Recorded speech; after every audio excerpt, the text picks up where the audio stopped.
Hello friends, पुन्हा एकदा परम एज्युकेशनमध्ये सर्वांचं स्वागत. मी जयवंत देशमुख. प्रत्येक लेक्चरमध्ये आपण, कारण माहिती नाही कोण आपलं लेक्चर बघतोय, आपला वारंवार सांगण्याचा हा प्रयत्न चाललाय की व्हिडिओ कंप्लीट बघत चला, त्याच्या नोट्स घ्या. थिअरी ॲज वेल ॲज MST CET एक्झाम दोन्हीसाठी सुद्धा उपयुक्त हे व्हिडिओ असणार आहेत, ज्याच्यामध्ये MCQ तुम्हाला कसे सोडवायचे किंवा थिअरीचे आन्सर्स काय असावे ते सुद्धा आपण बोर्डवरती घेतलेले आहेत. काही सजेशन्स असतील तर परम एज्युकेशन युट्यूब चॅनलवरती तुम्ही ते टाकू शकता. लास्ट लेक्चर पर्यंत त्याला पार्ट 1 आणि पार्ट 2 मध्ये आपण डिवाइड करावं लागलं, कारण longer duration of time was there, right. आणि genetic terminology, even dihybrid cross ratio, monohybrid cross ratio, everything we have covered in detail in up to second lecture, right. Third lecture मध्ये आता आपण काय बघूयात, various laws put forth by Mendel. वेगवेगळे जे इनहेरिटन्सचे law मेंडलनी मांडले होते ते कुठले लॉ आहेत, जसे की law of dominance, law of segregation, law of independent assortment, आणि जर कव्हर झालं तर along with that test cross आणि back cross, what is that, हे सुद्धा आपण या लेक्चरमध्ये कव्हर करूयात, राईट. तर शेवटपर्यंत व्हिडिओ बघा. चला सुरुवात करूया. Laws of Mendel's laws of inheritance. Mendel's laws of inheritance हे आपल्याला बघायचे. इनहेरिटन्स आपण काय सांगितलंय की Mendel is considered as father of genetics. मेंडलला काय बोललो आपण, Mendel is father of genetics. Okay, का? कारण इनहेरिटन्स बद्दल जे काय लॉज असतील, की स्टडी जी असेल हेरिडिटी किंवा इनहेरिटन्सची, तर it was completed bye Mendel, or very first attempt was taken by the Mendel. That's why he is considered as father of genetics. म्हणून त्याला फादर ऑफ जेनेटिक्स आपण म्हणतो. सगळ्यात अगोदर त्यांनी स्टडी केली आहे म्हणून. ओके, तर मेंडलनी जे वेगवेगळे लॉज पुट केलेत, तर overall monohybrid, dihybrid, trihybrid process केले. त्यांच्या पॅरेंटल जनरेशन 3 स्टेप्स आपण बोललो होतो. Selection of pure parent, then cross hybridisation, artificial आणि तिसरं सेल्फिंग, म्हणजे मेल आणि फिमेल गॅमेट यांचं नॅचरली पॉलिनेशन होऊन त्यांनी वेगवेगळे एक्सपेरिमेंट केले. कुठले एक्सपेरिमेंट केलेत? मोनोहायब्रिड कुणाला म्हणताय तुम्ही? मोनोहायब्रिड क्रॉस कशाला म्हणताय? तर cross made between 2 parents considering 2 contrasting trait of single character. एकच कॅरेक्टरच्या, जसं की हाईट, टॉल आणि डॉर्फ एकच कन्सिडर केलंय. त्याची F1 जनरेशन आली, त्यांचं सेल्फिंग केलंय, म्हणजे मेल आणि फिमेल गॅमेट्स, त्यांच्यापासून F2 जनरेशन तयार केली. त्याच्यामध्ये त्यांना वेगवेगळे रेशिओ मिळाले. फिनोटायपिक रेशिओ आपण बघितला. फिनोटायपिक रेशिओ म्हणजे काय? एक्सटर्नली बघून ही प्लांट टॉल आहे की डॉर्फ आहे ते आपण बघितलं. ते फिनोटायपिक रेशिओ त्यांना मोनोहायब्रिड, डायहायब्रिड, ट्रायहायब्रिड तिन्ही मध्ये वेगवेगळे रेशिओ मिळाले, बरोबर. इवन त्यांनी जिनोटायपिक रेशिओ सुद्धा त्याच्यामध्ये आपण स्टडी केलेत. मोनोहायब्रिड क्रॉस मध्ये किती कॉम्बिनेशन्स तयार झाले? तर 4 कॉम्बिनेशन्स. आणि डायहायब्रिड क्रॉस एक्सपेरिमेंट मध्ये 16 कॉम्बिनेशन्स वेअर देअर, आणि त्याचे डिफरंट फिनोटाइप्स आणि जिनोटाइप्स. ठीक आहे, तर ही सगळी स्टडी केल्यानंतर त्यांनी वेगवेगळे लॉज मांडले. त्याच्यापैकी पहिला लॉ आपण बघणार, law of dominance. Law of dominance हा लॉ कशाला, डॉमिनन्सचा लॉ कशाला म्हणायचा आहे? सियर हे तुम्हाला फक्त मी सांगितलंय, वारंवार सांगितलं, ऍज अ नोट्स म्हणून याला ट्रीट करा. अदरवाईज याचं एक्सप्लेनेशन आपण आपल्या पद्धतीने घेऊ. परत एक वेळा घेऊ आपण. आता कॅरेक्टर चेंज करू. पहिल्या 2 मध्ये आपण टॉल आणि डॉर्क म्हणजे हाईट या कॅरेक्टरला कन्सिडर केला. आता आपण शेप हे कॅरेक्टर कन्सिडर करू. शेप इज अ कॅरेक्टर, कारण पायसम सतायम मध्ये सीडचा शेप वगैरे त्यांनी पॉटचा शेप आणि सीडचा शेप हे दोन्ही सुद्धा स्टडी केले होते. तर RR stands for round. Round shape घेतला आपण. कशाचा घेणार आपण? Seed shape. चला लिहून टाकू आपण. Seed shape is a character. हेही लिहू कॅरेक्टर, कारण कॅरेक्टर ट्रेट हे बिलकुल तुम्हाला टिप ऑफ टंग यायला पाहिजे. आणि त्याच्यामध्ये राऊंड वर्सेस रिंकल्ड, ह्या काय झाल्या? आता राऊंड आणि रिंकल्ड याला तुम्ही काय म्हणणार? ट्रेट म्हणणार. कॅरेक्टर कशाला म्हटले? सीडचा शेप. पण कसा शेप? राऊंड आहे, रिंकल्ड आहे. मग ते राऊंड आणि रिंकल्ड हे झाले कॉन्ट्रास्टिंग ट्रेट. हाईट आहे, उंच आहे की कमी आहे? Trait. Okay, round and wrinkled. तर मी रिंकल वरतीच लिहिला. चला, रिंकल आपण कशाने इंडिकेट केलं? RR ने केलं. हा मोनोहायब्रिड क्रॉस एक्सपेरिमेंट आपण बघतोय. का? कारण single pair of contrasting trait आपण इथे कन्सिडर करतोय. मग ही होमोझायगस म्हणजे हा प्युअर पेरेंट आहे, हा सुद्धा होमोझायगस म्हणजे प्युअर पेरेंट आहे. ओके, मग यांच्या प्युअर पेरेंट पासून किंवा होमोझायगस कंडिशन मध्ये आपल्याला गॅमेट किती मिळणार? सिंगल गॅमेट मिळणार. हे आपण 2 लेक्चर मध्ये बघितलंय. तर हे 2 R आणि R हे काय मिळालेत आपल्याला? गॅमेट्स मिळाले. डायरेक्ट आपण समजूनच घेऊ. कारण मेंडलने सांगितलं जे काय कॅरेक्टर खालच्या जनरेशन मध्ये ट्रान्सफर होतात आहे, तर ते कॅरेक्टर ट्रान्सफर होण्यामागे कोण असणार आहे? फॅक्टर. आता त्या फॅक्टरला आज आपण जीन्स बोलतो, दॅट इज डिफरंट, पण त्यांना काय सांगितलं? फॅक्टर आहेत. आणि ते फॅक्टर्स हे पेअर मध्येच प्रेझेंट असतील, हे इथे बोललेत. आणि जे पेअर मध्ये प्रेझेंट होणारे फॅक्टर्स होते, आता इथे फॅक्टर काय आहे तुमचा?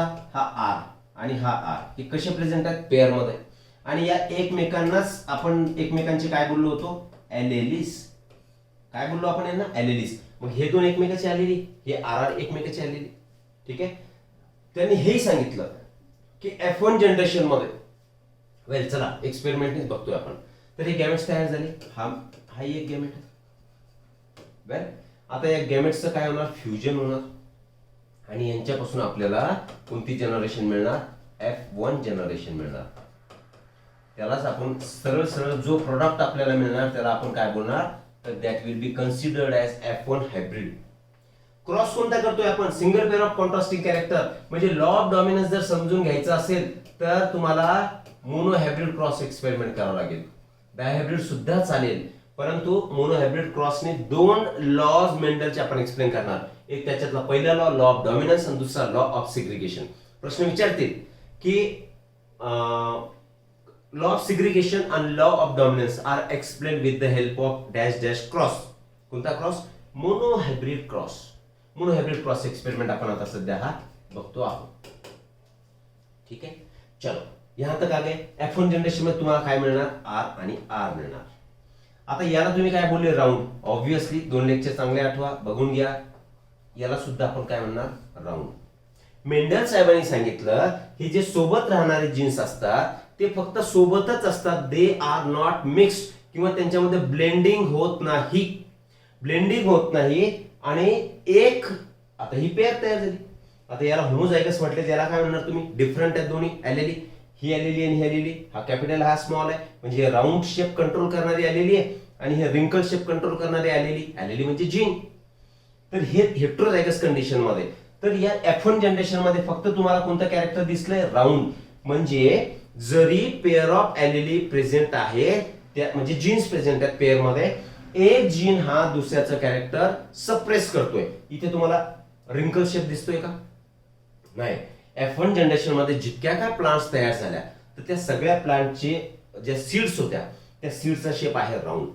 म्हणजेच राऊंड शेप कंट्रोल करण्यासाठी जीन्स जरी पेअर मध्ये प्रेझेंट असतील तरी एका जीन्सनी दुसऱ्या जीनला सप्रेस केलं, आणि ज्या जीननी दुसऱ्या जीनला पेअर मध्ये प्रेझेंट असणे सप्रेस केलं तर त्या जीनला काय म्हटलं होतो आपण? Dominant gene.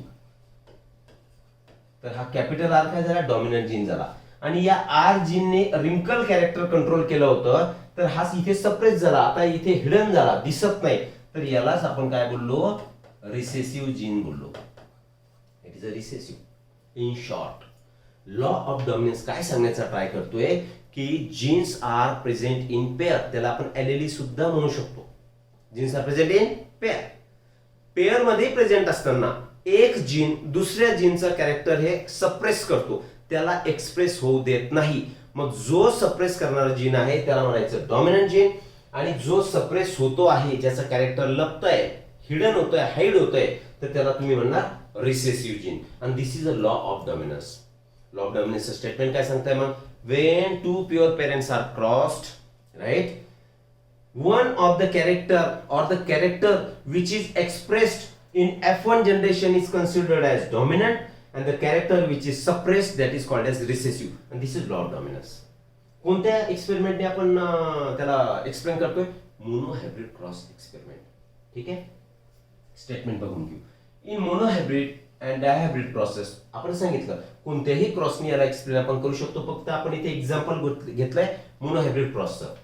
The phenotypic characters are controlled by discrete units called factors. सांगितलं आपण कोणतेही जे कॅरेक्टर आहे राऊंड आहे किंवा रिंकल्ड आहे, तर आपण कशावरून सांगतो? राऊंड आणि रिंकल्ड बाहेरून बघून, मग त्याला म्हणतो आपण फिनोटाइप कॅरेक्टर. तर ते फिनोटाइप कॅरेक्टर कोण कंट्रोल करतोय? Discrete unit. According to Mendel it is factor. आणि या फॅक्टरलाच आज आपण काय बोलतोय? This factors are called as gene. Right, okay. In a dissimilar pair of factors, ही डिसिमिलर पेअर झाली, सारखी आहे का? नाही. In dissimilar pair of factors, one member of the pair dominates. Over the other. आता याने याला डॉमिनेट केलं म्हणजे याचं कॅरेक्टर इथे दिसलंय म्हणून याला डॉमिनंट जीन आणि याला रिसेसिव्ह जीन आपण बोललो. In a dissimilar pair of factors one member of the pair dominates over the other, आणि जो सप्रेस झाला डॉमिनेट झाला तो रिसेसिव्ह ज्याने केलं तो डॉमिनंट झाला. The law of dominance is used to explain the expression of only one of the parental characters of monohybrid cross in F1 and the expression in of both in the F2. आता हा जो monohybrid cross experiment हा कशासाठी करायचा आहे की बाबा एकच कॅरेक्टर F1 जनरेशन मध्ये दिसणार आणि F2 यांचं जर सेल्फिंग केलं, ओके, यांच्यामध्ये जर क्रॉसिंग केलं F1 हायब्रिड मध्ये मेल आणि फिमेल मध्ये तर F2 जनरेशन तुम्हाला मिळणार. आता F2 जनरेशन मध्ये दोन्हीही कॅरेक्टर तुम्हाला दिसतील. ओके, हे म्हणणं आहे तुमच्या लॉ ऑफ डॉमिनन्सचं. वेल, चलो आगे बढ़ते, स्टेटमेंट देखेंगे अभी. What is the statement of law of dominance? काय सांगताय? व्हेन टू होमोजायगस इंडिव्हिज्युअल्स, होमोजायगस म्हणजे हे इंडिव्हिज्युअल्स, हे दोन इंडिव्हिज्युअल आहेत, होमोजायगस आहेत, प्युअर आहेत, विथ वन और मोर सेट्स ऑफ कॉन्ट्रास्टिंग कॅरेक्टर. इथे one set of contrasting character घेतलाय आपण. मोर कॉन्ट्रास्टिंग कॅरेक्टर म्हणजे आपण असं घेऊ शकतो, टॉल आणि राऊंड. इथे राऊंड आणि रिंकल्ड आहे, हा single pair of contrasting set झाला आणि हे दोन सेट झाले. या दोघांमध्ये एक्सपेरिमेंट करू शकता तुम्ही. Sets of contrasting characters are crossed, the allele or characters that appear in F1 are dominant and those which do not appear in F1 are recessive. सांगितलं आपण इकडे मागच्या एक्सपेरिमेंट मध्ये जेव्हा आपण दोन कॅरेक्टर घेतले होते, आय मीन दोन ट्रेट होत्या, जी ट्रेट F1 मध्ये दिसली त्याला म्हणायचं तुम्ही डॉमिनंट आणि जी दिसली ते म्हणायचं रिसेसिव्ह. म्हणून याला आपण स्मॉल आर मध्ये लिहितो, म्हणजेच ही ट्रेट F1 मध्ये दिसत नाही म्हणून आपण याला रिसेसिव्ह म्हटलो, आणि ही दिसते म्हणून या ट्रेटला तुम्ही डॉमिनंट म्हणा. क्लियर आहे? This is what is law of dominance, explained with the help of Mendel's, your monohybrid cross experiment. Dihybrid ने सुद्धा करता येईल, राइट? आगे बढ़ेंगे. Second law is law of segregation. त्यालाच म्हणतो आपण law of purity of gamete. Gamete say pure असणार आहे हे या लॉच्या माध्यमातून आपल्याला दिसणार. आता हे कसं दिसणार? अगोदर काय करू आपण, एक्सपेरिमेंट करू, नंतर तुमचा थ्योरी पार्ट त्याच्यामध्ये बघू. चल आप देखेंगे law of segregation or law of purity gamete is expressed by your monohybrid cross experiment. पुन्हा तोच by monohybrid cross experiment. ठीक, डायहायब्रिडनी करता येईल का? डायहायब्रिडनी सुद्धा करता येईल, पण मोनोहायब्रिडने होतो हा. ठीक आहे, तर परत तेच घेऊ आपण. काय घेतलं होतं आपण अगोदर? हा प्युअर पॅरेंट. मी वारंवार त्याच टर्म रिपीट करतोय, कळायला हवं. This is one parent, this is another parent. या पेरेंटला तुम्ही काय म्हटले होते? Pure parent. प्युअर पेरेंट कोणत्या शेप साठी? इकडे कॅरेक्टर आपण काय चूज केलंय? We have chosen the character shape. Okay, कशाचा शेप होता हा? सीडचा शेप. कसा आहे? राऊंड आहे. आणि हा शेप कसा आहे? तर रिंकल्ड आहे. रिंकल्ड. ठीक, हे दोन प्युअर पेरेंट आहे, कॉन्ट्रास्टिंग ट्रेट आहे, मोनोहायब्रिड झाला. याच्यामधून आता गॅमेट किती येणार? एकच येणार, कारण दिस इज प्युअर होमोजायगस. एकच अर्थ आहे, गॅमेट तयार होणार. याच्यामध्ये हा तयार झाला. इथे लिहिलं आपण की these are the gametes. Okay, male gamete, female gamete कोणते रेसिप्रोकल क्रॉस करू शकता ते सुद्धा आपण नंतर बघू. आता यांच्यापासून F1 जनरेशन तयार झाली आहे. R this is F1 generation. Now law of dominance आठवा. जस्ट आपण बघितलाय लॉ ऑफ डॉमिनन्स मध्ये फक्त एकच कॅरेक्टर एक्सप्रेस झालं होतं F1 जनरेशन मध्ये. F1 जनरेशन मध्ये तुम्हाला फक्त कोणतं कॅरेक्टर एक्सप्रेस झालंय? तर राऊंड कॅरेक्टर. मी बाजूला लिहितो. कोणतं कॅरेक्टर एक्सप्रेस झालंय? तर राऊंड कॅरेक्टर. आणि जे कॅरेक्टर एक्सप्रेस झालं होतं त्याला तुम्ही म्हटले ते डॉमिनंट, आणि जे एक्सप्रेस झालं नाही, रिंकल एक्सप्रेस झालं नाही, त्याला म्हटले ते रिसेसिव्ह. आता या F1 जनरेशन मध्ये इथे लिहितो मी सेकंड स्टेप. आता F1 जनरेशनची तुम्ही काय करणार आहे बाबा? सेल्फिंग समजून घेण्यासाठी पहिला व्हिडिओ बघा, राईट? सेल्फिंग करणार. आता इकडे लिहिलंय मी मेल, इकडे लिहितोय फिमेल, हे लिहिलंय मी फिमेल. वेल, ही कंडिशन कुठली आहे? हेट्रोझायगस म्हणजे दोन्ही एलेल काय डिफरंट आहेत, दोन्ही जीन्स डिफरंट आहेत. मग यांच्यापासून गॅमेट्स कसे तयार होणार? कुठे लिहू आता गॅमेट्स? इकडे एरो करून दाखवतो. आर आणि आर असे हे दोन गॅमेट्स त्यांच्यापासून तयार होतील. ओके, मग मेलचे पण आर आणि फिमेलचे पण आर. मग मेलचे मी इथे लिहितोय मेलचा आर इथे लिहिला, एक गॅमेट इथे लिहिलाय. फिमेलचे मी इथे लिहितोय, हा आर आणि हा आर. हा जो बोर्ड आहे, हा बोर्ड कोणता आहे बाबा? This is your checker board, Punnett square. Okay, चलो कंप्लीट ही कर लेते हैं. हा पनेट स्क्वेअर काढला. ठीक आहे. हे कोणाचे गॅमेट आहेत? मेलचे. हे गॅमेट कोणाचे? फिमेलचे. आता यांच्यामध्ये काय होणार? रँडमली ते एकमेकाशी काय मिक्स होतील. हा याच्यासोबत जाऊन करू शकतो, कारण हे गॅमेट्स आहेत आणि gametes are always pure. See here हे आर आर कॉम्बिनेशन तयार होईल. हा याच्यासोबत जाईल, हा आर आर तयार करेल. This one will go with this R R and finally R R. आता मला एक सांगा, तुम्हाला बाहेरून बघून सांगायचं झालं, ही जनरेशन जी तुम्हाला ऑप्टेन झाली, ही जनरेशन कोणती आहे? F2 generation. कुठली जनरेशन आहे? F2 generation. ठीक आहे. तर याला तुम्ही काय म्हणणार? इथे बघा, याला काय म्हटले? राऊंड. मग याला आपण बोलू राऊंड. इथे या आर आर ला इथे काय म्हटले? राऊंड. मग हा आर आर सुद्धा कसा असणार आहे? राऊंड. हा आर आर सुद्धा obviously it is going to be round. आणि या आर आर ला तुम्ही म्हटले रिंकल्ड, म्हणजे आता wrinkled. Okay. Law of segregation तुम्हाला काय सांगतो? सिग्रिगेशन म्हणजे separation. Well, law of segregation तुम्हाला हे सांगण्याचा ट्राय करतो आहे की genes are present in pair but they are not mix. They do not blend. Mix होत नाही. ओके. आणि जेव्हा F2 जनरेशन मध्ये गॅमेट तयार व्हायचे असतात, ही F2 जनरेशन आहे, हे F2 जनरेशनचे गॅमेट आहेत. F2 जनरेशनचे गॅमेट तयार होत असताना हे F2 जनरेशन गॅमेट. ओके. तर F2 जनरेशन मध्ये जेव्हा गॅमेट तयार होणार आहेत, तर ते स्वतंत्रपणे सेपरेट होतात. बघा, एका गॅमेट मध्ये हा आर गेला, दुसऱ्या गॅमेट मध्ये हा आर आलाय. म्हणजे हे गॅमेट सेपरेट होताना ही जीन्स सुद्धा सेपरेट झाली. ओके. आणि त्या सेपरेट होण्याला आपण म्हणतो सिग्रिगेशन.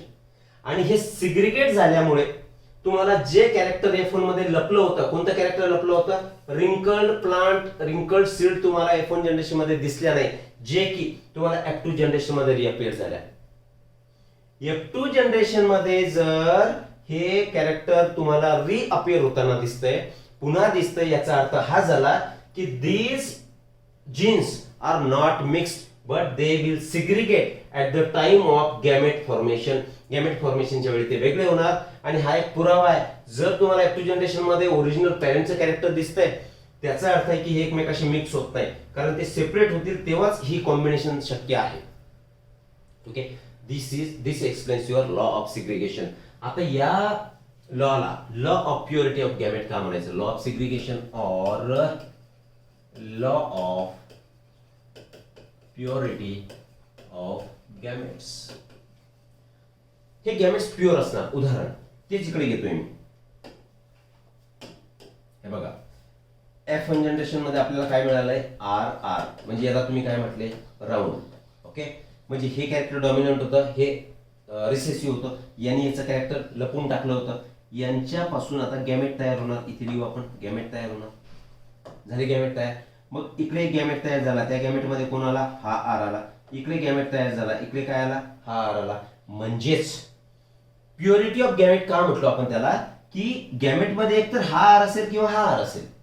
दोन्ही सोबत येतील का? दोन्ही सोबत येणार नाही. मग ते gamete, this gametes will be pure for particular trait. आता ट्रेट म्हणजे काय? हा आर तुम्हाला कोणती ट्रेट दाखवतोय?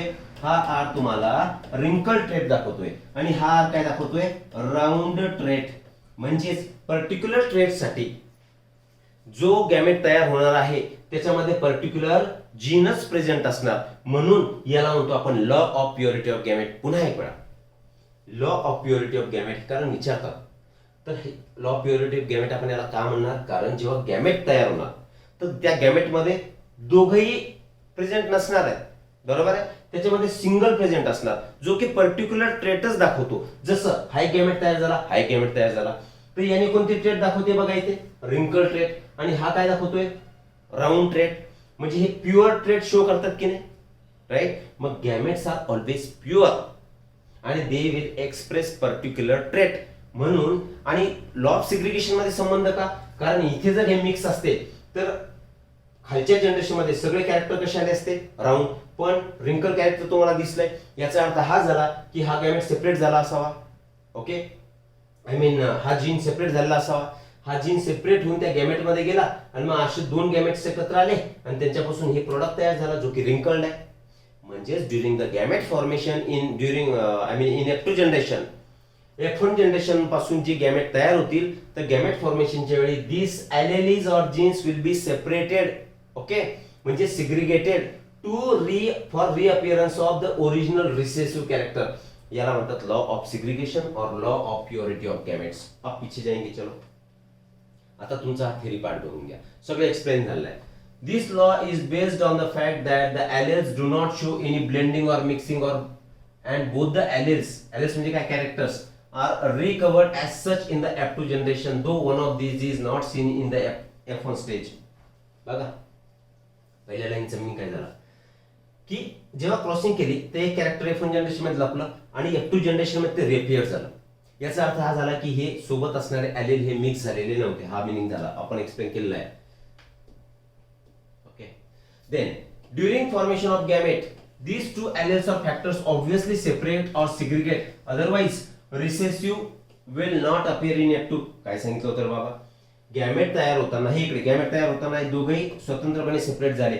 तसं जर झालं नसतं तर इकडे रिसेसिव्ह कॅरेक्टर अपीअर झालं नसतं. Okay, The gametes which are formed are always pure for particular character. हे ऑलवेज प्युअर आहे रे बाबा. का बरं प्युअर आहे? सांगितलं ना आपण.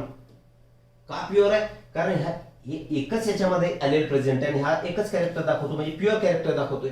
मिक्स दाखवतोय का? दाखवत नाही. म्हणून gamete may carry either dominant और रिसेसिव्ह फॅक्टर. बघा ना, डॉमिनेटने यांनी काय केलं, एक तर हा डॉमिनंट कॅरेक्टर कॅरी केला गॅमेटने किंवा रिसेसिव्ह कॅरेक्टर कॅरी केलं, पण दोन्ही केले का? नाही. म्हणून ते गॅमेट्स काय झाले? These gametes are pure but not both. That is why it is also called as law of purity of gametes. Done है, चलो आगे बढ़ते.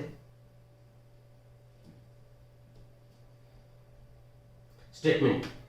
why law of segregation is called as law of purity of gamete हा प्रश्न विचारू शकतात. तर त्याचा आन्सर बघू. ऑलरेडी आपण बघितलाय, इथे आपण आन्सरच्या स्वरूपात बघू.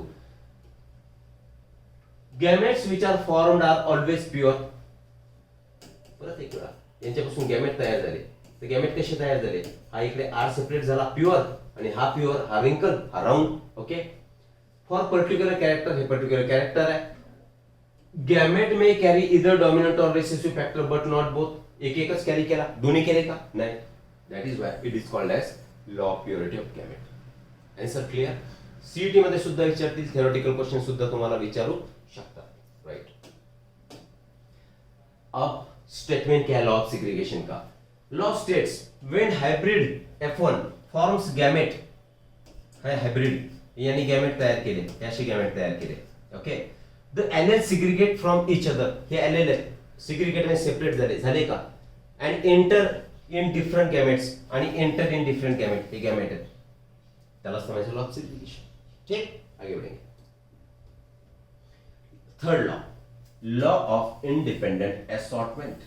असॉर्ट होणे, असॉर्टचा इंग्लिश मिनिंग होतो, second meaning I mean distribute होणे. डिस्ट्रीब्यूट होणे म्हणजे काय? त्याचा वाटप होणे, डिस्ट्रीब्युशन. क्लियर. आता लॉ ऑफ इंडिपेंडेंट हा कशावर बेस आहे? दिस मोनोहायब्रिड क्रॉस एक्सपेरिमेंट जर तुम्ही आता कराल तर तुम्हाला लॉ ऑफ इंडिपेंडेंट असॉर्टमेंट कळणार नाही. म्हणजे this law is based on dihybrid cross. म्हणजे तुम्हाला अशी कंडिशन घ्यावी लागेल. डायहायब्रिड क्रॉस आपण कशाला म्हणतो? डायहायब्रिड क्रॉस आपण याला म्हणतो when two pairs of contrasting traits are crossed. हे असं डायहायब्रिड बघितलेलं आपण. तर असे दोन पेअर जर कॉन्ट्रास्टिंग ट्रेट जर तुम्ही घेतल्या तर तेव्हा तुम्ही हा इंडिपेंडेंट असॉर्टमेंट लॉ स्टडी करू शकता. म्हणजेच याच एक्सपेरिमेंटला तुम्ही काय म्हणताय? डायहायब्रिड क्रॉस म्हणता. ठीक आहे, it is called as dihybrid cross. Right. and this is the principle, basic principle which is given by Mendel. Right. It is the basic principle of genetics developed by Mendel. लक्षात ठेवायचं, CET मध्ये विचारू शकतील which is the basic principle developed by Mendel. तर law of independent assortment which is based on dihybrid cross, this is the basic principle. Meaning काय होणार आहे याच्यामध्ये आपण काय सांगणार? मेंडलने काय काय सांगितलेलं आहे बाबा? फॉर एक्झाम्पल, हा मी परत इकडे काढलाय क्रोमोझोम, हा इकडे क्रोमोझोम काढलाय. आपण सांगितलं हे टी आणि टी हे एलेली आहेत. हे these are present on different chromosome but in pair. Okay, जेव्हा गॅमेट्स तयार व्हायचे असणार आहेत तर या क्रोमोझोमवरचं, हे होमोलॉगस क्रोमोझोम आहेत, या क्रोमोझोमवरचं आणि ह्या क्रोमोझोमवरचे हे इंडिपेंडेंटली सेपरेट होणार आहे एकमेकापासून, किंवा अशी कंडिशन असेल, टी असेल, हे सुद्धा इंडिपेंडेंटली सेपरेट होणार आहे. बघू आपण एक एक लाईन. ठीक आहे, राईट. इट डिस्क्राइब्स, हा लॉ प्रिन्सिपल काय डिस्क्राइब करताय, हाऊ डिफरंट जीन्स और allele present on separate chromosome. हे एलील्स आहेत, हे सेपरेट क्रोमोझोम आहेत, independently separate from each other during the formation of gamete. जेव्हा पुन्हा एक वेळा, हे सेपरेट क्रोमोझोम आहे, यांच्यावरती सेपरेटली एलीली किंवा जीन्स प्रेझेंट आहेत.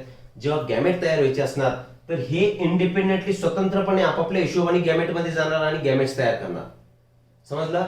म्हणजे simply there is a independent, स्वतंत्रपणे assortment distribution, independent distribution of the genes और alleles during the gamete formation in dihybrid cross.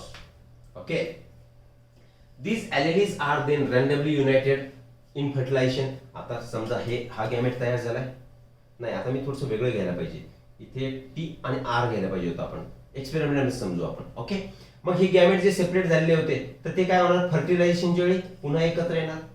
हा मिनिंग झालाय. In dihybrid cross the F2 phenotypic ratio 9:3:3:1 हे आपण बघितलंय, indicates that the two pairs of characters behave independent of each other. हे जे दोन pair जे आहे कॅरेक्टरचे स्वतंत्रपणे काम करतात. Well, it can be concluded that the two characters under consideration are assorted independently, giving rise to different combination. आणि याच्यापासून वेगवेगळे कॉम्बिनेशन तुम्हाला मिळणार असा अनुमान आपण याच्यामध्ये काढू शकतो. याला डायरेक्टली आपण समजूनच घेऊ, स्टेटमेंट जाऊ द्या, काही गरज नाही. वेल, डायहॅब्रिड क्रॉस कशाला म्हणणार, when two pairs of contrasting traits are crossed. आता घेऊ आपण, well, T T R R ही एक झाली ट्रेट. याला काय म्हटलं तुम्ही, इथे लिहितोय मी, this is your tall round. इकडे घेऊ, काय घेणार, याला इकडे लिहितो डॉर्फ रिंकल्ड. या दोन ट्रेट झाल्या म्हणून आपण बोललो डायहॅब्रिड क्रॉस. आता हे प्युअर पॅरेंट आहेत, ही झाली यांची P1 जनरेशन. कुठली जनरेशन आहे, P1 जनरेशन. आता गॅमेट्स काय येणार, या टी पासून एक आणि या आर पासून एक. ओके, याच्या टी पासून एक आणि आर पासून एक, दीज आर द गॅमेट्स. आणि हे आता काय होणार, F1 जनरेशन तयार करणार. हे सरळ सरळ तुमचा मोनोहायब्रिड क्रॉस सारखंच लक्षात घ्या. तर मी याला जवळ जवळ लिहून टाकतो TTRR.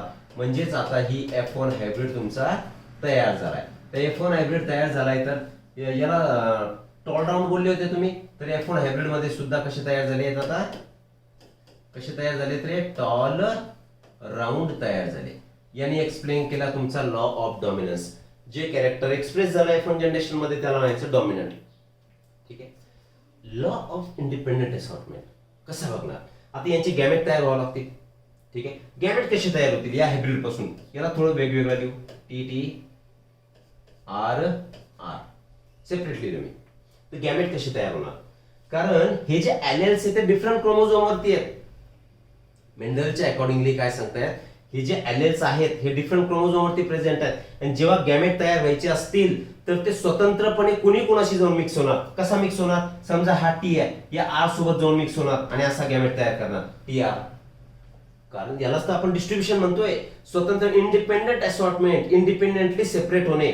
म्हणजेच गॅमेट फॉर्म होताना हे जे काही जीन्स प्रेझेंट असतील डिफरंट क्रोमोझोम वरती, ते आपापल्या हिशोबाने म्हणजे त्यांना ज्यांच्या सोबत जाऊन मिक्स व्हायचं त्यांच्या सोबत मिक्स होणार आणि गॅमेट तयार करणार. हा मिनिंग झाला. मग हा टी याच्या सोबत नाही जाऊ शकणार का, हो, असा सुद्धा होईल. मग हा टी याच्या सोबतही गॅमेट तयार करेल, याला म्हणू आपण TR, आणि हा याच्या सोबत सुद्धा गॅमेट तयार करू शकेल TR. म्हणजेच आता हे गॅमेट्स तुमच्या F2 जनरेशन साठी तयार झालेत. असेच मेल गॅमेट, असेच फिमेल गॅमेट. यालाच म्हणतो आपण लॉ ऑफ इंडिपेंडेंट असॉर्टमेंट. ठीक आहे. आता हे काय होतील, गॅमेट तयार झाले, आता एक फ्यूज पण होतील. फ्यूज कशी होतील बघू द्या मला एक वेळी. काय काय तयार झालं, TR. ओके, गॅमेट्स तयार झाले, हे मेलचे gamete TR. This is your TR and TR. हे झालेत मेलचे. मेलला तुम्ही असं इंडिकेट करता. इकडे लिहितोय मी फिमेलचे गॅमेट, काय लिहू, TR अँड TR. ओके. आता हे नेक्स्ट स्टेप मध्ये हे आपण ऑलरेडी लास्ट लेक्चर मध्ये बघितलंय, तर यांच्यापासून आता फिनोटाइप आणि जिनोटाइप्स तुम्ही बघू शकाल. राईट आहे. मागे पुढे चार्ट मध्ये होऊ शकेल, समजून घ्यायचंय. आता हे कॉम्बिनेशन तयार करतील. TTRR, TTRR, TTRR, then TTRR. इथे काय होणार, हा TTRR. ओके, कारण याला याच्याशी असे कॉम्बिनेशन आपण तयार करतो. हा 400, हा ह्या 400. तर इकडे काय करणार आपण, TTRR हो गया. ये T है TRR. Well small t capital R. Well, this one will be TT and RR.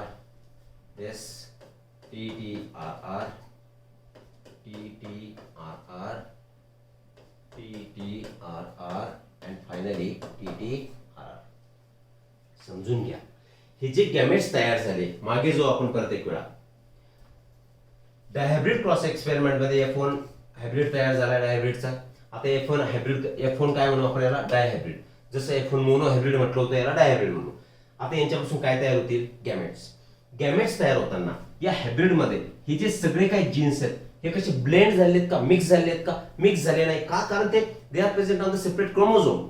आणि वेगवेगळ्या क्रोमोझोम असताना जेव्हा त्यांना गॅमेट तयार करायचे तर ते स्वतंत्रपणे कुणी कोणाशी जाऊन मिक्स झाला, दिस वन.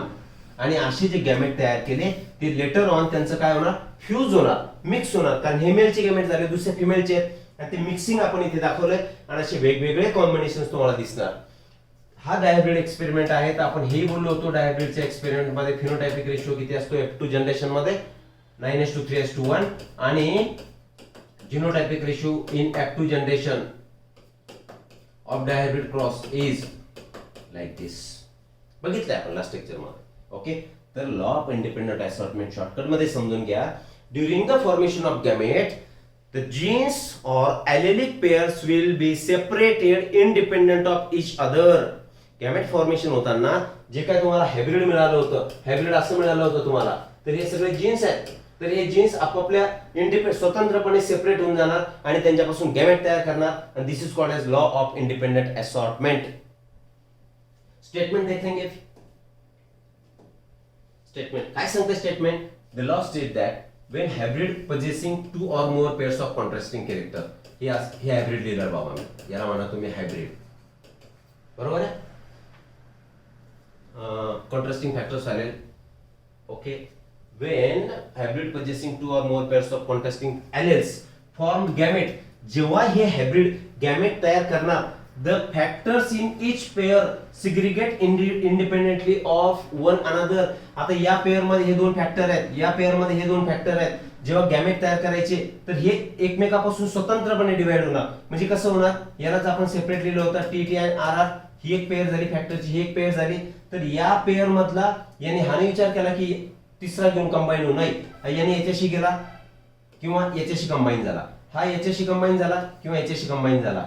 यालाच म्हणायचं लॉ ऑफ इंडिपेंडंट असॉर्टमेंट. पुन्हा एक वेळा, वेन F1 हायब्रिड दोन किंवा त्याच्यापेक्षा कॉन्ट्रास्टिंग कॅरेक्टर मध्ये प्रेझेंट असेल, ओके, तर त्यांच्यापासून जे गॅमेट तयार व्हायचे असतील तर ते कसे तयार होतील, या पेअर मधले इंडिपेंडेंटली सेपरेट होऊन जातील, या पेअर मधले सुद्धा इंडिपेंडेंटली सेपरेट होतील आणि मग त्यांच्यापासून गॅमेट तयार होतील. आपण इथे लिहून टाकू पुन्हा एक वेळा, TR TR TR आणि TR. बघा तुम्ही या पेअर मधले विचार केला का सोबत राहू नाही, हे सुद्धा सेपरेटली इंडिपेंडेंटली डिस्ट्रीब्यूट झाले, हे इंडिपेंडेंटली डिस्ट्रीब्यूट झाले, हे सुद्धा इंडिपेंडेंटली डिस्ट्रीब्यूट झाले आणि त्यांनी गॅमेट तयार केले आणि त्यालाच म्हणायचं law of independent assortment. Clear this? काय म्हटलं आपण याला, law of independent assortment. Right, just a second. 34 minutes, right? We can go for next one.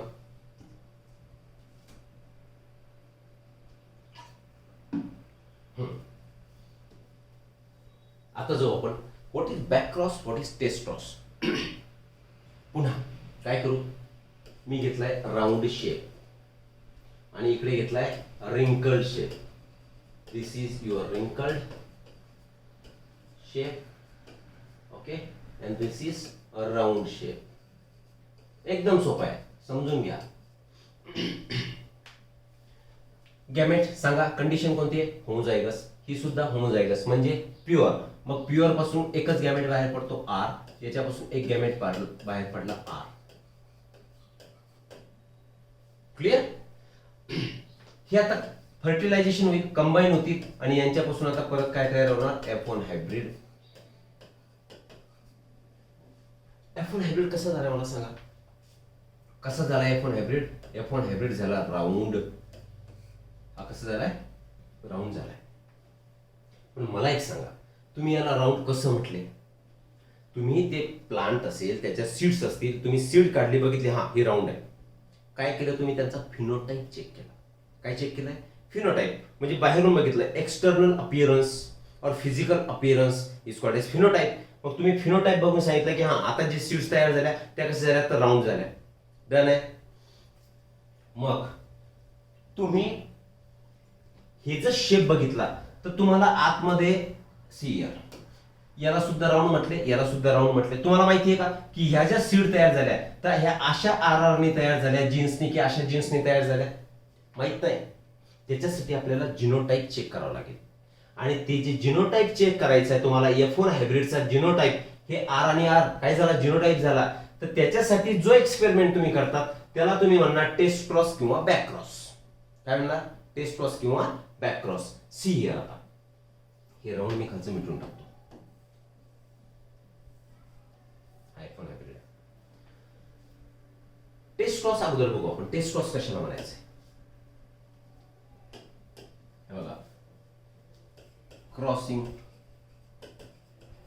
Of F1 hybrid with its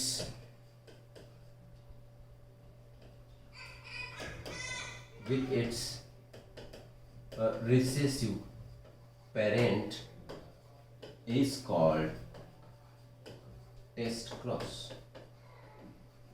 statement काय सांगतंय बघा, क्रॉसिंग ऑफ F1 हायब्रिड. या F1 हायब्रिडला cross करायचंय with its recessive parent. हा parent कोणता झालाय? Recessive parent. लिखी देंगे पुरा. आणि हा पेरेंट कुठला झालाय? तर हा पेरेंट झालाय तुमचा डॉमिनंट पेरेंट. का तसं म्हटलं आपण त्याला? कारण जे कॅरेक्टर F1 जनरेशन मध्ये दिसतंय त्याला तुम्ही डॉमिनंट म्हणता. कोणतं कॅरेक्टर दिसलं हे म्हणून हा डॉमिनंट, आणि हे कॅरेक्टर दिसलं का नाही म्हणून हे काय झालं? रिसेसिव्ह पेरेंट झालं. डन. हा F1 हायब्रिड. या F1 हायब्रिडचं क्रॉसिंग तुम्ही कोणाशी केलं? त्याच्या रिसेसिव्ह पेरेंट सोबत केलं. असा जो क्रॉस आहे त्या क्रॉसला तुम्ही म्हणायचं रे बाबा टेस्ट क्रॉस. आता करूनच बघू ना. See here. हा घ्या F1 हायब्रिड. तर याच्यापासून किती गॅमेट बाहेर पडतील? आर आणि आर अशी गॅमेट तयार होतील, कारण इट इज हेटेरोझायगस. हा कसा आहे? वेल 1 मिनिट. गॅमेट्स लिहू आपण. Gametes of recessive parent. सांगा मला, रिसेसिव्ह पेरेंट कोणता आहे तुमचा? हा आर आर. त्याच्यापासून जी गॅमेट तयार होणार, तर गॅमेट कसा तयार होईल? सॉरी हे कॅपिटल लिहिलं मी. रिसेसिव्ह पेरेंट असा आहे, त्यांच्यापासून गॅमेट कसा तयार होणार? एकच गॅमेट तयार होणार, आर. डन आहे. कारण त्याची क्रॉसिंग करायची आपल्याला. गॅमेट बाहेर पडावच लागतील, गॅमेट तयारच होतील. आणि आता घेऊ आपण गॅमेट्स ऑफ हायब्रिड. आता हायब्रिड कसा आहे तुमचा? आर आणि आर. तर याच्यापासून किती तयार होतील? असा एक गॅमेट तयार होईल, हा एक गॅमेट तयार होईल ना? राईट. आता या आर आर आणि या आर मध्ये तुम्हाला क्रॉसिंग करायचंय, तर ती क्रॉसिंग आपण आता इकडे करू. इकडे त्याची क्रॉसिंग करू आपण. इकडे घेऊ आपण. काय घेतो? R R. हे कोणाचं झालं? हायब्रिडचं. हे क्रॉस कोणाशी करायचंय तुम्हाला? या आर सोबत क्रॉस करायचंय. ठीक. या आरला या दोन आर सोबत क्रॉस करायचंय. हा याच्यासोबत कॉम्बिनेशन तयार करेल आर आर. हे खालचं नको काढायला होतं. ओके. आणि याच्यापासून तयार होणार आर आर. मला एक सांगा, जेव्हा हायब्रिडचं क्रॉसिंग तुम्ही रिसेसिव्ह पेरेंट सोबत केलं तर प्रोडक्ट तुम्हाला काय मिळाले बाबा? काय प्रोडक्ट मिळाले मला सांगा? ही याला तुम्ही काय म्हटले? सरळ सरळ राऊंड म्हटले. आणि याला काय म्हटले? रिंकल्ड. मग जेव्हा तुम्ही F1 हायब्रिडला रिसेसिव्ह पेरेंट सोबत क्रॉस केलं तेव्हा तुम्हाला काय कळालं? नो डाऊट F1 हायब्रिड हा तुम्ही राऊंडच म्हटले, पण होमोझायगस आहे की हेटेरोझायगस? दोन्ही आर आर कॅपिटल आहेत की कॅपिटल आर स्मॉल आर आहे हे माहिती होतं का? नाही. पण जेव्हा F1 हायब्रिडला तुम्ही रिसेसिव्ह पॅरेंट सोबत क्रॉस केला तर तुम्हाला असं आढळलं 50% त्याच्यामध्ये कोण होते? राऊंड होते आणि 50% कशी होते? रिंकल्ड होते. आणि जर रिंकल्ड यायचं असेल तर कंडिशन तुम्हाला स्मॉल आर ही कंडिशनच लागणार. इथपर्यंत मी काय बोललो कळालं? तुम्हाला रिंकल्ड कंडिशन साठी काय लागणार? दोन्ही स्मॉल आर लागणार. ओके. मग जर दोन्ही स्मॉल आर लागणार तर या पेरेंट मध्ये तर गॅमेट काय होता? हा सिंगल आरच होता. सी हिअर या पेरेंट मधला रिसेसिव्ह पेरेंटचा काय होता? सिंगल आर होता. मग याला जर कॉम्बिनेशन मध्ये स्मॉल आर लागत असेल तर या जो तुमचा हायब्रिड होता त्याच्यामध्ये एक आर हा स्मॉल असला पाहिजे. तो स्मॉल आहे म्हणूनच हे कॅरेक्टर तुम्हाला दिसू शकलं. म्हणजेच या टेस्ट क्रॉस मध्ये क्रॉस काय केलं तुम्ही F1 हायब्रिडला रिंकल्ड रिसेसिव्ह पेरेंट सोबत, त्यावेळेला तुम्हाला असं कळालं की जिनोटाइप हा तुमचा F1 हायब्रिडचा काय आहे. तर to find out genotype test cross is performed. कशासाठी केलाय? टू फाइंड आउट काय? Genotype of F1 hybrid. कळालं बाबा काय बोलतोय मी? आता दुसरी एक कंडिशन आपण बघू. चला तुम्ही आता स्क्रीनशॉट घेऊन ठेवा. मी याला कट करतोय. ओके. हे रिसेसिव्ह पॅरेंट सोबत क्रॉस केलं होतं आपण. आता मी याला कट करतोय. मग तुम्हाला बॅक क्रॉस कळेल. मला एक सांगा, तुम्ही एक क्रॉसिंग उलट केलं ना? उलट केलं की नाही? ह्या F1 हायब्रिड आहे, हायब्रिडचं पॅरेंट सोबत क्रॉस केलं, मग याला तुम्ही बॅक क्रॉस म्हणू शकता की नाही? हो. ह्या टेस्ट क्रॉसची डेफिनेशन समजली तुम्हाला? F1 हायब्रिडला जेव्हा तुम्ही रिसेसिव्ह पॅरेंट सोबत क्रॉस करता त्याला आपण टेस्ट क्रॉस बोललो, पण हे उलट क्रॉसिंग झालंय ना, म्हणून test cross is also called as back cross. उलट क्रॉसिंग केलं म्हणून तुम्ही त्याला म्हणू शकता test cross is called as back cross. Done है यहां तक के? ठीक है. आप देखो अपन ये ऐसा उल्टा क्रॉसिंग करेंगे. याचं क्रॉसिंग आता तुम्ही डॉमिनंट पॅरेंट सोबत करा. करायचं का? करून टाकू. आता हा F1 hybrid with dominant parent अशी क्रॉस करू आपण. Dominant parent. मला सांगा डॉमिनंट पॅरेंटचा जिनोटाइप काय? R R.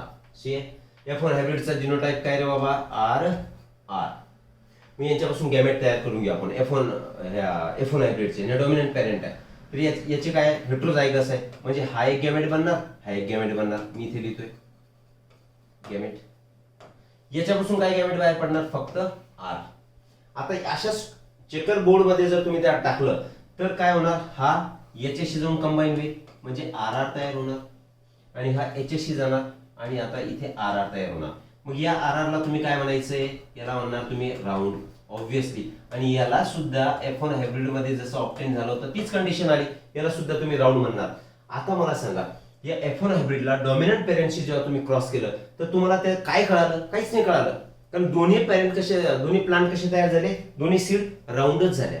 मग याच्यातून तुम्हाला जिनोटाइप कळाला का? नाही, जिनोटाइप कळाला नाही. याचा मिनिंग सरळ सरळ हा झाला की जो तुमचा F1 हायब्रिड होता, F1 हायब्रिड मध्ये पेरेंट जो होता तर डॉमिनंट पेरेंट मध्ये कॅपिटल आर आहे. ओके. आणि F1 हायब्रिड मध्ये तर माहिती आहे तुम्हाला, I mean no in short याच्यामध्ये तुम्हाला दोन्ही राऊंड शेप मिळाले. म्हणजे तुम्हाला यातून काहीच कळालं नाही की याचा जिनोटाइप एक्झॅक्टली कोणता आहे. फक्त तुम्हाला राऊंड कळाले पण जिनोटाइप कळाला का? नाही. इथे कळालं होतं. कसं कळालं? की सिंपल गोष्ट आहे, F1 हायब्रिड मध्ये जेव्हा हा स्मॉल आर प्रेझेंट असेल तेव्हाच रिंकल कंडिशन बाहेर येणार. मग तुम्ही या F1 हायब्रिडला डॉमिनंट पेरेंटशी क्रॉस करून काय उपयोग झाला का? जिनोटाइप कळाला का? नाही. म्हणून आपण सांगितलं ह्या क्रॉसला सुद्धा तुम्ही कोणता क्रॉस म्हणणार आहे? बॅक क्रॉस म्हणणार. हा क्रॉस कसा उलटा केलाय ना, इकडे जसं बॅक क्रॉस बोललो याला सुद्धा बॅक क्रॉस म्हणणार. मग मला एक सांगा, हा टेस्ट क्रॉस होता कारण हायब्रिडला रिसेसिव्हचे तुम्ही काय केलं? क्रॉसिंग केलं. तर टेस्ट क्रॉसला बॅक क्रॉस म्हणू शकले का? कारण इथे टेस्ट झालं, जिनोटाइप टेस्ट झाला. मग म्हणून आपण म्हटलो तो test cross is also called as back cross. पण back cross is not called as a test cross. का? कारण तुम्हाला जिनोटाइप कळाला नाही. म्हणून आपण लिहू back cross is not called as test cross. टेस्ट्रॉसला बॅकक्रॉस म्हटलं तुम्ही, कारण याला टेस्ट्रॉस म्हणतो आपण, हाच बॅक झाला म्हणून टेस्ट्रॉस इज कॉल्ड एज बॅकक्रॉस. पण हा जो बॅकक्रॉस आपण केला याच्यामधून काहीच टेस्ट झाला नाही, जिनोटाइप कळाला नाही, म्हणून बॅकक्रॉस इज नॉट कॉल्ड एज टेस्ट्रॉस. समजा तुम्हाला टेस्ट्रॉस आणि बॅकक्रॉस काय आहे ते, ठीक आहे, क्लिअर आहे. Okay, what can be found out by test cross. आता टेस्ट क्रॉस तुम्ही केला, ऑलरेडी आपण सांगितलंय की it can be use to find out genotype of any plant can be found out with the help of test cross. दुसरी काही गोष्ट याच्यामध्ये मिळू शकते. It is also use to introduce useful recessive trait in the hybrids of self pollinated plant during rapid crop improvement programme. म्हणजे जे recessive, जे useful recessive character असतील, युजफुल रिसेसिव्ह कॅरेक्टर यांचं आपण त्या हायब्रिड मध्ये काय करू शकतो, इंट्रोड्यूस करू शकतो. Introduce in F1 hybrid, sorry F1 कशाला म्हणायचं, फक्त हायब्रिड म्हणू, इन हायब्रिड. हे दोन बेनिफिट झाले तुमच्या ह्या test cross. Clear up to this. Next बघूया मला काय. Okay, right. आता हे टेस्ट क्रॉसचं ग्राफिकल रिप्रेझेंटेशन तुमच्या बुक मधलं आहे म्हणून आपण इथे मेन्शन केलंय. काय केलं होतं, CF हे डॉमिनंट फिनोटाइप आहे, जिनोटाइप याचा माहित नाहीये. म्हणजेच काय झालं, दोन कंडिशन असू शकतील. डॉमिनंट कंडिशन एक तर तुम्हाला RR ने दिसेल किंवा या R आणि या R ने दिसेल, जे आपण एक्सप्लेन केलेलं आहे, फक्त डायग्राम तुमच्या पिक्चर मध्ये आहे या, म्हणून त्याला सांगतोय आपण. तर ह्या RR चे हे दोन गॅमेट्स तयार झाले, तेही लिहून टाकू आपण. हे काय तयार झाले, त्याचे गॅमेट्स. ओके, या RR पासून RRच तयार होणार, म्हणजे सिंगल R तयार होणार आहे. वेल, आता यांचं आपल्याला होमोझायगस रिसेसिव्ह आणि होमोझायगस, ओके, होमोझायगस रिसेसिव्ह आणि this is also homozygous recessive. नाही, इथे हे होमोझायगस, इथे RR का देत आहे. ओके, ठीक आहे. चला, हे होमोझायगस रिसेसिव्ह आहे, तर इथे RR हे गॅमेट असणार, इथे R किंवा R गॅमेट असणार आहे. जेव्हा या दोनला तुम्ही याच्याशी क्रॉस करणार, हे दोन राहतील का एकच राहणार आहे, तर कॉम्बिनेशन काय मिळणार तुम्हाला, हा RR. म्हणजे हे काय तुम्हाला कोणतं एक्सप्रेशन मिळालं या ठिकाणी, की इथे रिंकल्ड एक्सप्रेशन तुम्हाला मिळालंय आणि इथे काय मिळालंय, राऊंड एक्सप्रेशन मिळालंय. किंवा जेव्हा तुम्ही होमोझायगस रिसेसिव्ह प्लांट सोबत या F1 हायब्रिडला क्रॉस केलं तर तुम्हाला राऊंड आणि रिंकल दोन्ही कंडिशन मिळाल्या. जसं आपण मागे सांगितलं होतं, सीयर इथे सांगितलं होतं आपण, हे कुठे लिहिले मी, नाहीतर आपण मिटवलं. ठीक आहे, चलो आगे बढ़ेंगे. हा, तर जेव्हा होमोझायगस रिसेसिव्हची तुम्ही त्याला क्रॉस केलं तर तुम्हाला राऊंड आणि रिंकल हे 50-50% मिळाले. आपण सिंगल दाखवलं होतं फक्त, बरोबर आहे. आणि तेच जेव्हा तुम्ही या रिसेसिव्हला या डॉमिनंट सोबत जेव्हा कंबाईन केलं त्यावेळी तुम्हाला सगळे बघा राऊंड राऊंड राऊंड राऊंड हे सगळे मिळाले. म्हणजेच याच्यामध्ये होमोझायगस डॉमिनंट, आय मीन तुम्हाला डॉमिनंट कॅरेक्टर दिसलं, याच्यामध्ये तुम्हाला जिनोटाइप हा लक्षात आला नाही, जिनोटाइप लक्षात आला नाही.